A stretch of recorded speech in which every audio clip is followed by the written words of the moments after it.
읽으면 남습니다. 내비 책방. 제목 더 포춘.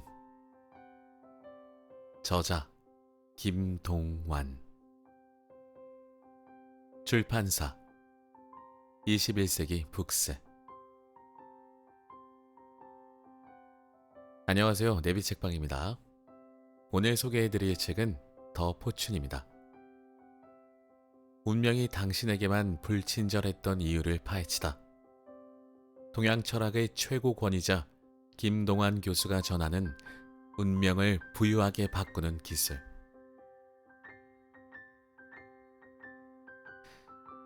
뭔가 행운과도, 운과도 관련된 그런 책인 것 같은데, 과연 어떤 내용이 담겨 있을지 한번 읽어보도록 하겠습니다. 자, 목차 소개부터 좀 드릴게요. 프롤로그. 1부 운명, 변화하는 삶을 잡아라. 1부 1장. 운명이란 결정론인가 변화론인가. 1부 2장. 사주팔자를 파헤쳐 운명을 경영하라. 이게 동양 철학에 관한 내용이다 보니까 아무래도 사주에 관한 것들이 좀 나오나 봅니다. 명리학에 관련된 책은 아닌 것 같은데 어떤 내용이 담겨 있을지 더욱 궁금해지네요. 1부 3장. 달란트는 누구에게나 있다. 달란트라는 표현은 카톨릭 아니면 기독교에서 사용하는 표현 같은데, 이게 동양 철학을 전공하셨다고 하지 않았나? 네, 아무튼 1부 4장. 시대를 앞선 리더들의 운 활용법. 그 바로 밑에, 원래는 장들까지만 소개해드리고 있는데 그 바로 밑에 어떤 제목이 있냐면 세종대왕도 사주를 봤다. 그 밑에 또 있습니다. 이순신 장군의 주역점. 와, 굉장히 흥미로운데요. 2부입니다. 더불어 사는 오행 균형의 지속 가능한 행복. 2부 1장. 지속 가능한 세상을 여는 상생의 법칙. 2부 2장. 초연결 시대. 행복을 부르는 공동체로의 회귀. 2부 3장. 행복이 찾아오게 하는 아주 쉬운 팁. 2부 4장. 행복한 사람들은 어떤 선택을 하는가. 3부. 개인주의 시대. 나의 운을 혁명하다. 3부 1장. 운을 부르는 핵심 비법. 3부 2장. 성공과 부를 불러오는 행운의 키워드. 3부 3장. 인생을 바꾸는 운명의 터닝 포인트. 3부 4장. 자기혁명의 5가지 유형. 4부.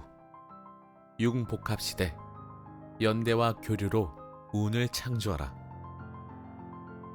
4부 1장. 고립시대에서 관계 교류의 시대로. 4부 2장. 성공을 부르는 5가지 유형별 대인관계. 4부 3장. 내 돈은 내가 만든다. 4부 4장. 공동체의 운이 곧 나의 운이다. 주요 키워드란이 있고요. 마지막으로 참고 문헌이 위치하고 있습니다. 운과 관련된 내용인 것 같습니다. 운. 여러분들 운을 믿으시나요? 최근 들어서 이렇게 종전에도 말씀드렸습니다만, 강연이나 성공한 사람들의 인터뷰를 보면 자기는 운이 좋았다라는 말들을 많이 하시더라고요. 우리 앞선 시간에서 노력해도 안 된다. 라는 건 배웠고, 노력보다는 자기가 잘하는 것에 더 시간을 쏟아야 한다라는 식으로 어느 정도 우리가 노력에 너무 이렇게 묶여 있지는 않아야 한다라는 것을 배웠죠. 노력을 아예 안 하면 안 되겠지만 해볼 때까지는 해봐야죠. 하지만 안 되는 걸 붙들고 있는 것보단 내가 잘하는 걸 빨리 찾아서 하는 게 더 효율적이라는 거, 그런 것도 배웠는데, 대부분이 그런 노력을 하면서, 노력이라기보단 그런 과정을 계속해서 이어가면서 운이 좋았을 때 성공을 했다라는 말씀을 많이 하시더라고요. 소위 말해서 우리가 바라봤을 때 지금 현 시대에서 성공했다고 보여지는 그런 분들께서는 이런 식으로 답변을 하셨어요. 그 운에 관한 것들을 동양 철학을 기반으로 해서 우리에게 설명해주는 그런 책이 아닌가 싶습니다. 자, 그러면 본론으로 한번 들어가 볼까요? 매우 기대됩니다. 과연 저는 이 책을 통해서 어떤 운을 잡을 수 있을지 설레임을 가지고 들어가 보도록 하겠습니다. 더 포춘입니다.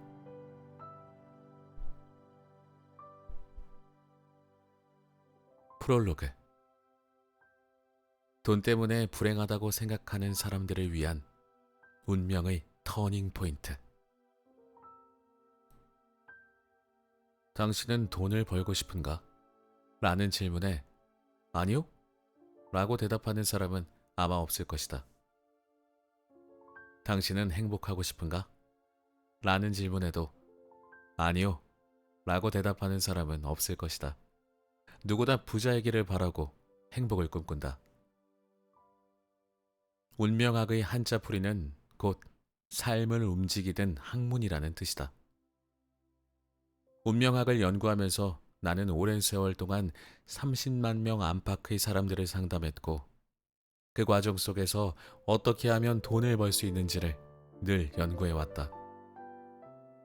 이 책은 나의 그런 축적된 경험과 임상을 바탕으로 쓴 글이다. 돈을 벌고 싶다면 20대부터 나이에 상관없이 이 책을 읽기를 권한다. 이 책이 자신에게 주어진 달란트를 찾아내고 장단점을 파악해 스스로 자신의 운명을 통제하고 조절할 수 있도록 도울 것이다.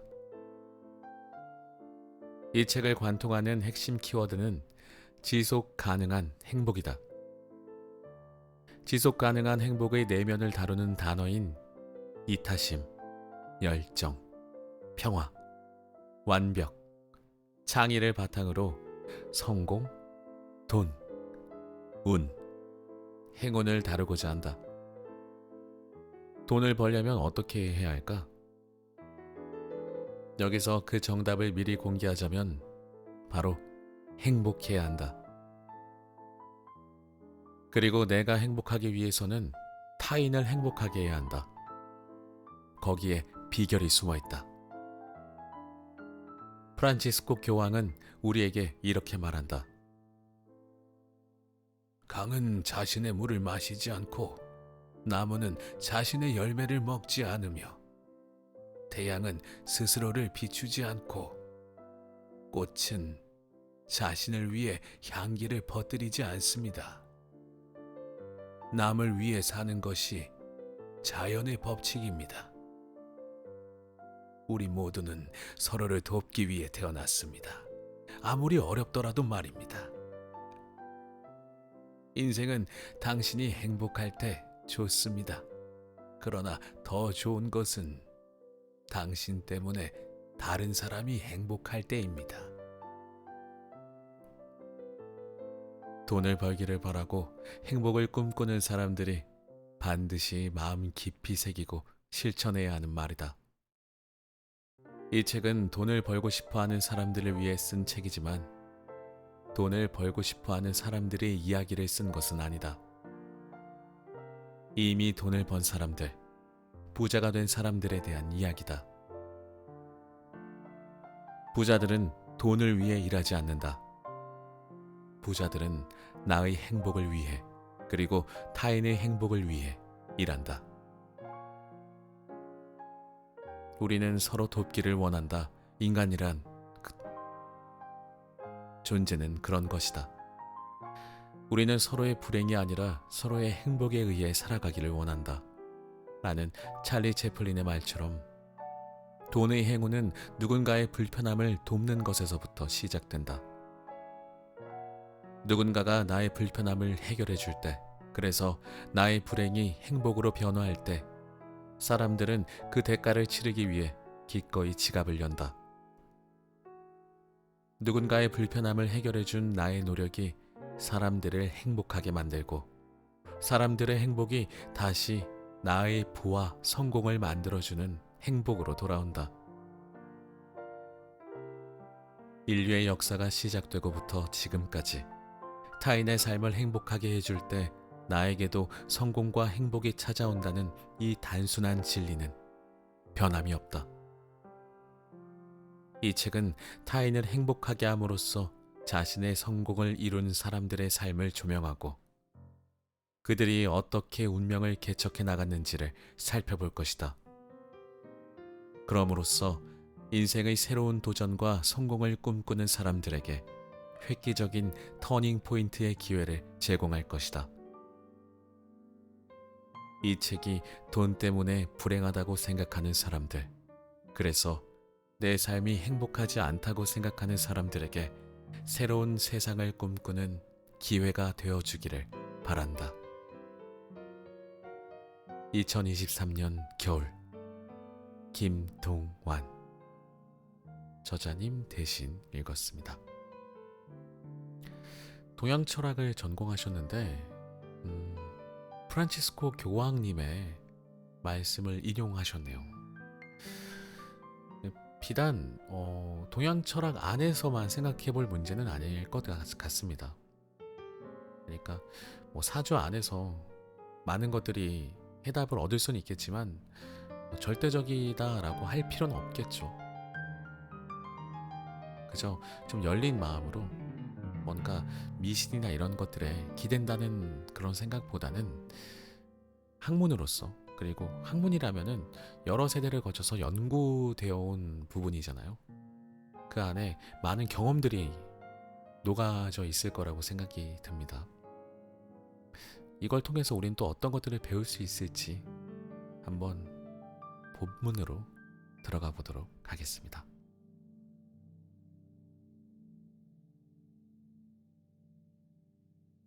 일부 운명, 변화하는 삶을 잡아라.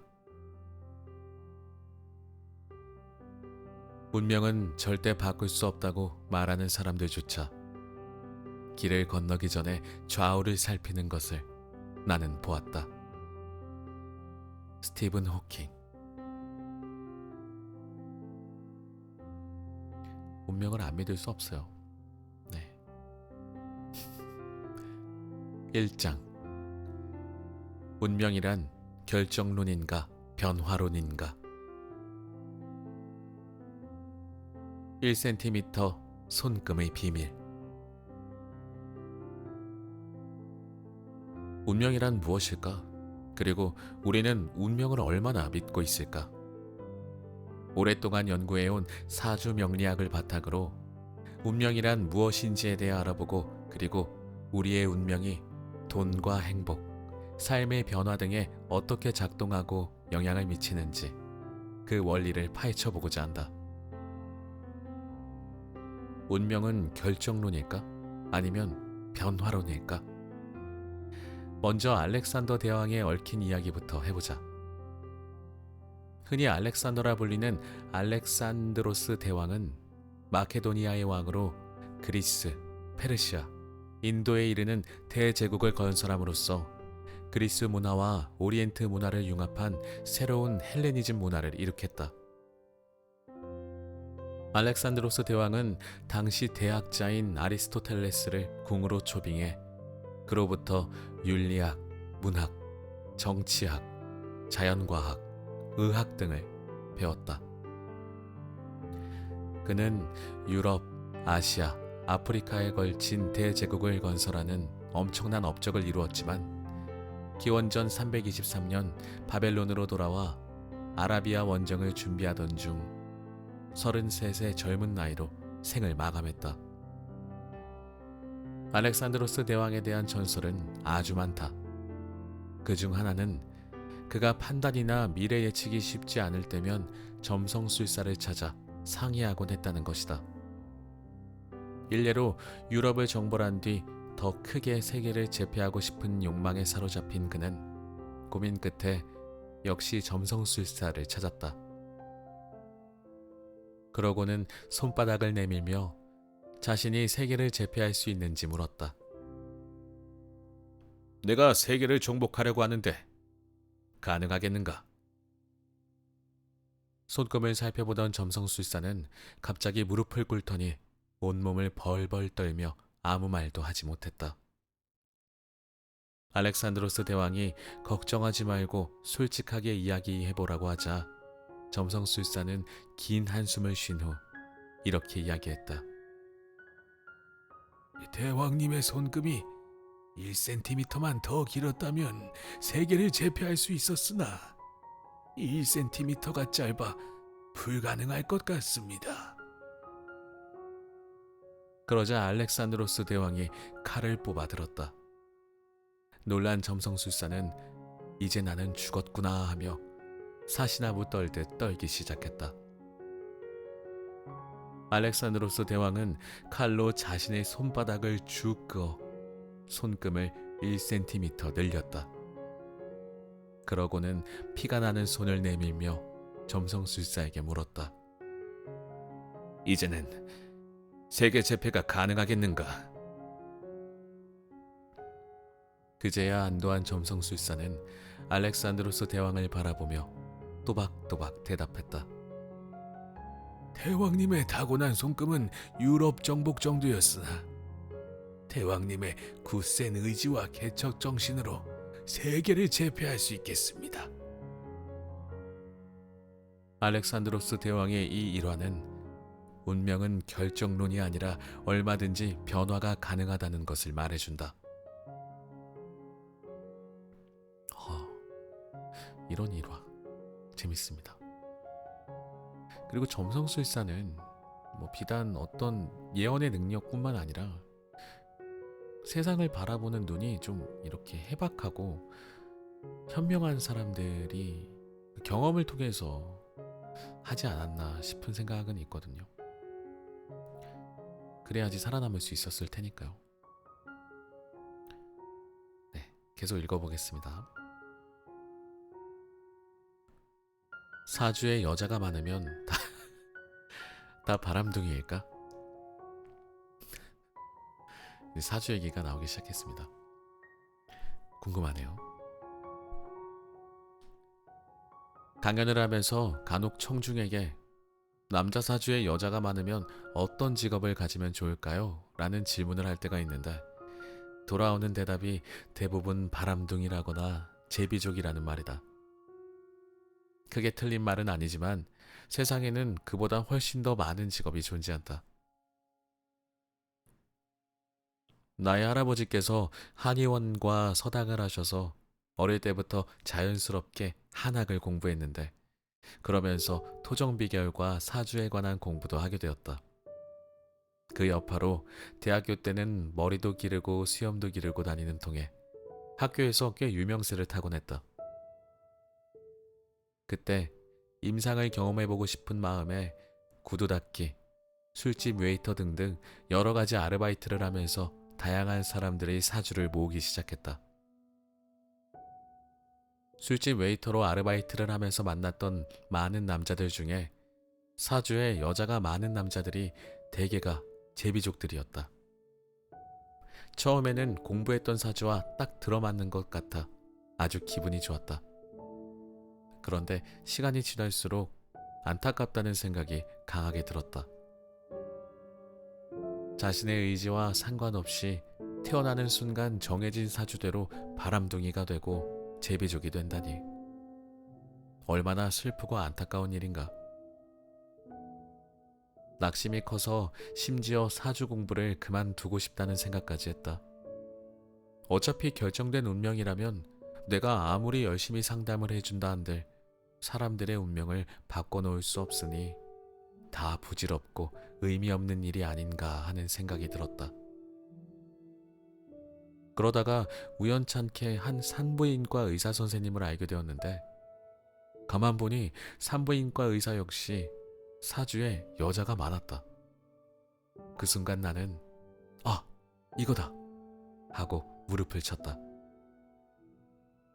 남자 사주에 똑같이 여자가 많아도 그것이 잘못 발휘되면 바람둥이가 될 수 있지만 잘 활용하면 임산부들의 건강을 책임지고 아이를 잘 낳을 수 있도록 해주는 의사가 될 수도 있다는 것이다. 이와 마찬가지로 남자 연예인들의 경우에도 사주에 여자가 많은데 그들 또한 여성 팬들의 사랑을 한 몸에 받으며 그 사랑에 보답하기 위해 열심히 활동한다. 사주에 여자가 많은 남자들의 경우 누구든 그 사주를 다 바꿀 수 있는 것은 아니다. 그렇다고 해서 그 사주가 무조건 나의 운명을 부정적으로 끌고 가는 단점이 되는 것도 아니다. 그 사주에도 분명한 장점이 존재한다. 그 장점을 잘 살리는 것이 운명학이고 사주 명리학이다. 사주를 보신 경험이 계신 분들이 있을까요? 저는 가서 본 적은 없습니다. 어디를 찾아가서 본 적은 한 번도 없는데, 근데 제가 아니더라도, 저희 가족이 아니더라도 이모라든지 고모가 이렇게 친척분들이 대신 봐주는 경우도 있잖아요. 저도 그런 식으로 누군가 건너서 제 사주를 본 적이 있다고 해서 그 결과를 들은 적이 있었어요. 그걸 말씀드리긴 좀 그렇고 아무튼 나쁘진 않았습니다. 근데 그걸 듣는 순간 맹신하기보다는 그냥 그렇구나, 나에게 이런 면도 있을 수 있구나 정도로 넘겼던 것 같습니다. 책의 가장 첫 페이지에 나왔듯이 운명도 바꿀 수 있다고 했잖아요, 분명히. 그러니까 맹신하고 그대로 아무것도 안 하는 것도 좀 부작용이 있지 않을까 싶네요. 계속 읽어보겠습니다.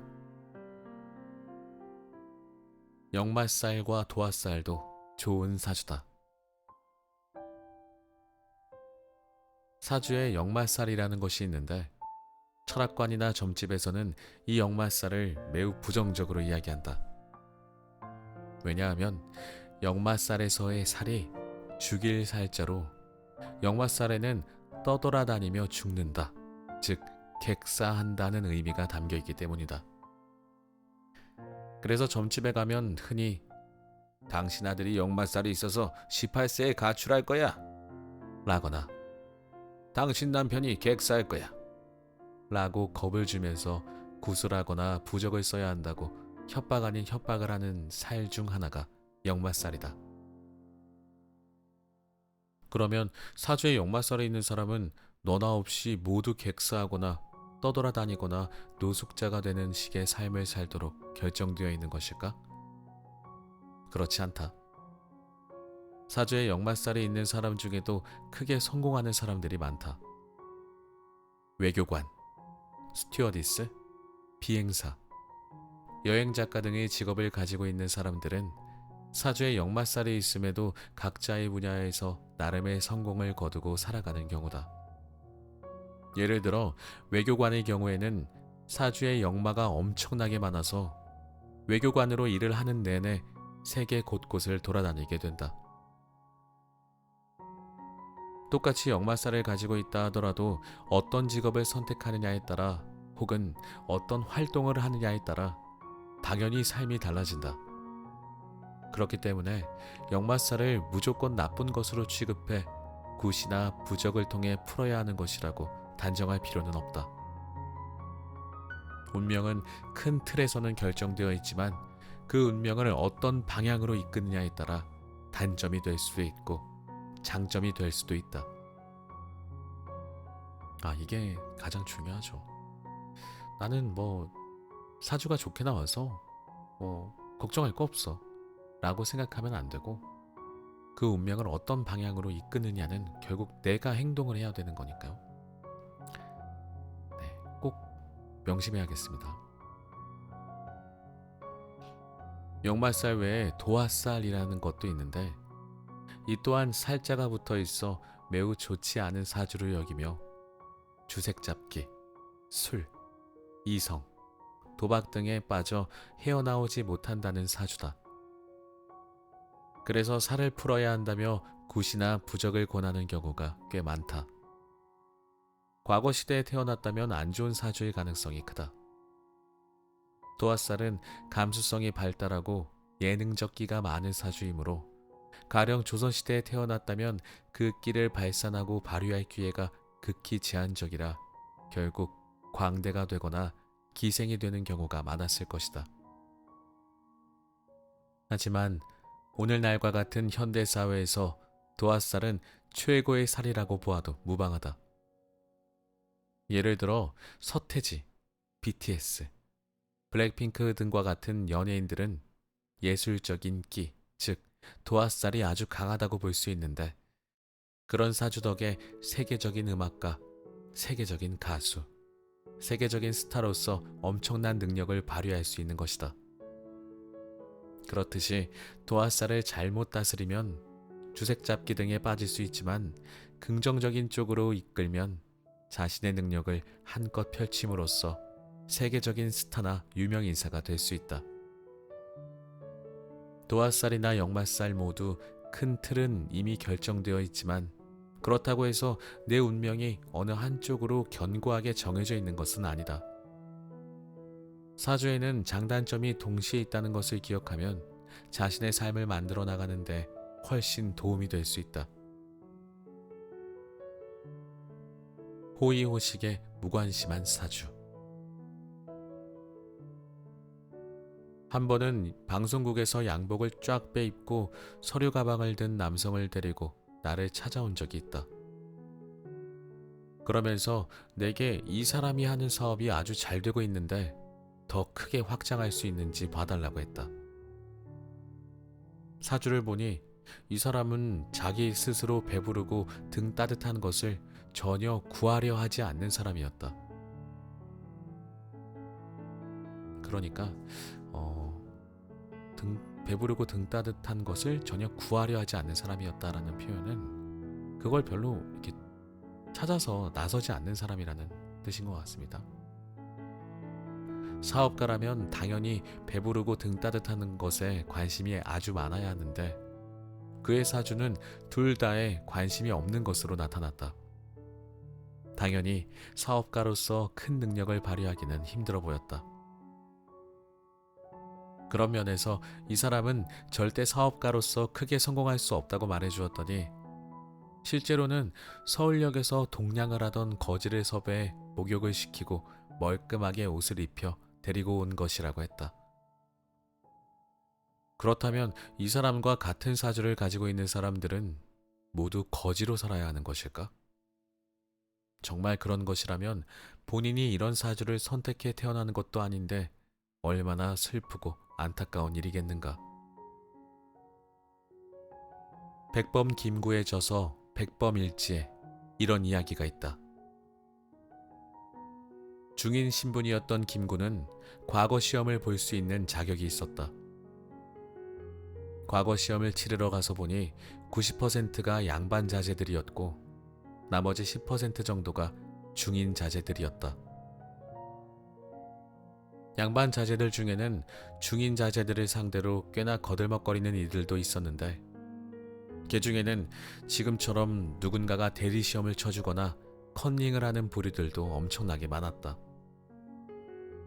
김구는 자신 같은 중인 신분으로는 과거 시험에 장원급제하기도 힘들고 설령 장원급제를 한다 해도 양반이 되기는 어렵겠다고 판단해 시험을 포기하고 집으로 돌아왔다. 실망감에 좌절해 있는 김구에게 아버지께서 책을 사다 주셨는데 관상, 주역, 풍수, 사주에 관한 책들이었다. 그는 이 책들을 읽으며 열심히 공부했다. 관상책을 다 읽은 뒤 김구는 거울에 자신의 얼굴을 비춰보며 하나하나 관상을 맞춰보았다. 책에서 배운 대로 이목구비를 모두 대조해보니 눈도 거지요, 코도 거지요, 입도 거지였다. 과거 시험을 봐도 양반이 되기 어렵고 관상마저도 거지 관상이었다. 엄청난 좌절감에 그는 자살까지 생각했다. 살아야 할 의미가 없다고 생각한 것이다. 그런데 그 순간 관상책의 마지막 구절이 눈에 확 들어왔다. 관상불여심상. 관상이 아무리 뛰어난들 심상, 즉 마음의 상을 따라갈 수 없다는 뜻이다. 이 글귀를 본 김구는 큰 깨달음을 얻게 된다. 그는 정신을 바짝 차려야겠다고 다짐하고는 일본군을 한 명 해치운 뒤 바로 실행에 옮기셨네요.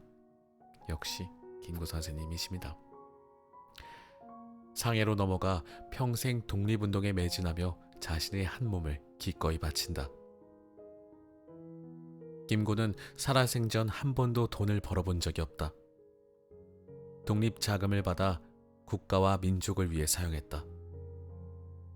김구의 사주 역시 배부른 것, 등 따뜻한 것에 관심이 없는 사람이었던 것이다. 이렇게 같은 사주를 가지고 태어났다 하더라도 누군가는 서울역을 떠돌며 살아가는 거지 신세가 되고 누군가는 자신의 욕망을 저버린 채 국가와 민족을 위해 독립운동가로서의 삶을 살기도 한다. 목회자 같은 훌륭한 종교인 중에도 배부르고 등 따뜻한 것에는 관심이 없는 사주를 가지고 있는 분들이 많다. 역마살이나 도화살처럼 이렇게 큰 틀에서의 사주는 결정되어 있지만 그 안에는 장점과 단점이 동시에 존재하고 있다는 것을 반드시 기억해야 한다.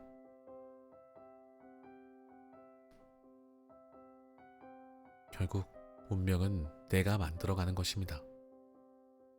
그렇겠죠?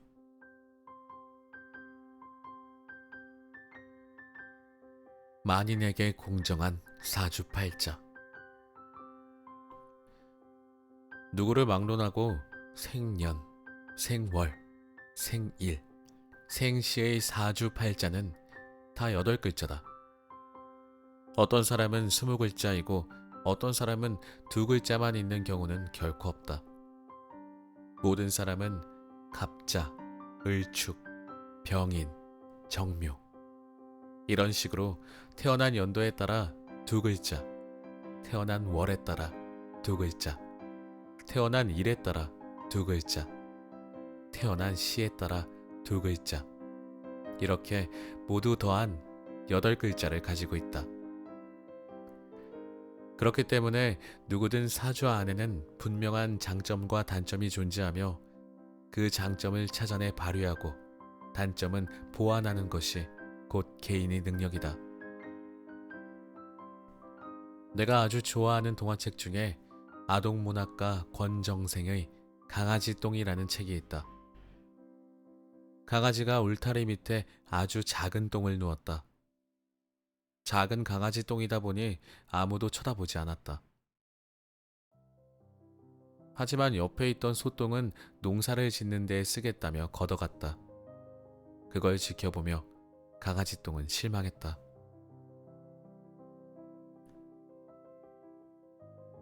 강아지 똥이 그렇게 슬픔에 빠져 있던 어느 날 민들레올 씨 하나가 강아지 똥 위로 날아왔고 그곳에서 민들레 꽃이 피어났다. 이렇게 새끼손가락만한 강아지 똥도 민들레 꽃을 피워낼 정도로 대단한 능력을 발휘하는데 하물며 인간이라면 사주팔자에 담겨있는 자신만의 장점을 찾아내 그것을 최대치로 끌어올리는 역량을 충분히 발휘할 수 있다. 옛날에 아주 훌륭한 의사 한 명이 있었다. 신이 내린 의사라고 해서 신의라고도 하고 명의라고도 불리는 의사였다. 그렇다 보니 그에게서 가르침을 받고자 하는 제자들이 곳곳에서 아주 많이 모여들었다. 하지만 기대와 달리 가르쳐주는 것이 별로 없자 1개월 만에 떠나는 사람, 6개월 만에 떠나는 사람들이 생겨났고 길게 버티는 사람이 있다고 해봐야 고작 1년이었다. 그런데 한 젊은 친구만큼은 그들과 달랐다. 그는 스승 밑에서 10년을 버티며 공부했다. 그러던 어느 날 그는 스승에게 부모님도 기다리시고 하니 이제는 떠나야겠다고 말했다. 그러자 스승은 이렇게 대답했다. 주변의 산을 돌아다니며 약에 쓸 수 없는 풀 하나만 가져와라. 그러면 바로 보내주겠다. 그때부터 청년은 약이 되지 않는 풀을 구하러 온 산을 돌아다녔다. 하루가 지나고 일주일이 지나고 한 달이 지나도록 그렇게 돌아다녀도 그런 풀은 구할 수 없었다. 그는 자신이 공부가 부족하기 때문이라고 생각해 다시 스승에게 돌아와 이렇게 이야기했다. 스승님, 제가 아직 많이 부족한가 봅니다. 약이 되지 않는 풀을 절대 구할 수가 없었습니다. 그러자 스승은 이제 됐다. 세상에는 약이 되지 않는 풀은 없다. 세상의 모든 것이 다 약이 된다는 것을 깨달았으니 너는 이제 돌아가도 된다. 라고 말해주었다. 이렇게 풀포기 하나조차 약이 되지 않는 것이 없는데 하물며 사람이라면 훨씬 더 필요한 존재가 될 수 있다. 강아지 똥도 쓸모가 있고 풀 한 포기도 쓸모가 있듯이 사람 역시 그보다 더 큰 쓸모가 있다는 것을 믿고 스스로에게 기대를 가질 필요가 있다. 예를 하나 들어보자.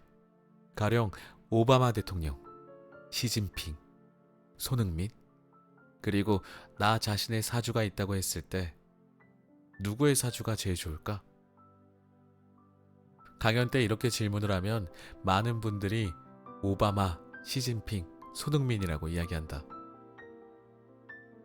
하지만 오바마 10,000명의 사주를 준다고 해도 자신의 목숨과 바꿀 수는 없을 것이다. 손흥민 10,000명을 준다고 해도 자신의 목숨을 걸 수는 없다. 내 목숨, 내 사주팔자는 그 무엇보다 소중하기 때문에 이 세상 그 어떤 것과도 바꿀 수 없다.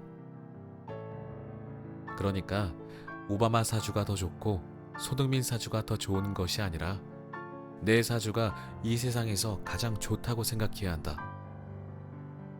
어떤 세상에서든 어떤 상황에서든 내 목숨은 그 무엇과도 바꿀 수 없듯이 사주 또한 마찬가지이기 때문이다.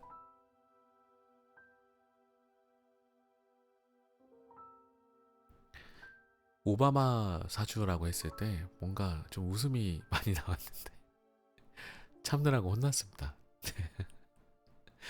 오바마와 사주라는 단어가 전혀 어울리질 않으니까. 근데 정말 있을까요? 외국 분들에게도 사주가 있을까? 좀 궁금하긴 합니다. 그리고 그것으로 그들의 앞날을 미리 점쳐볼 수 있을까요? 자, 아무튼 오늘의 책은 여기까지 읽도록 하겠습니다. 사주에 관한 책이었는데 목차를 보면은 단순히 사주를 넘어서 더 많은 내용들이 담겨 있어요. 이 시대를 관통하는 어떤 생각들도 담겨 있는 것 같고요. 그리고 부자가 되는 것이 궁금해서 이 책을 읽는 분들이 많다고 들었는데 실제로 많은 사례를 통해서 이 저자분께서 느끼신 것들을 책에다 동양 철학을 기반으로 해서 적어주신 것 같으니까 혹시라도 또 사주 같은 것에 관심이 있으신 분들이라면 좀 흥미로운 책이 되지 않을까 싶습니다. 오늘의 책은 여기까지 읽도록 하겠습니다. 다음 시간에도 더 좋은 책으로 여러분들 찾아뵙도록 하겠습니다. 감사합니다.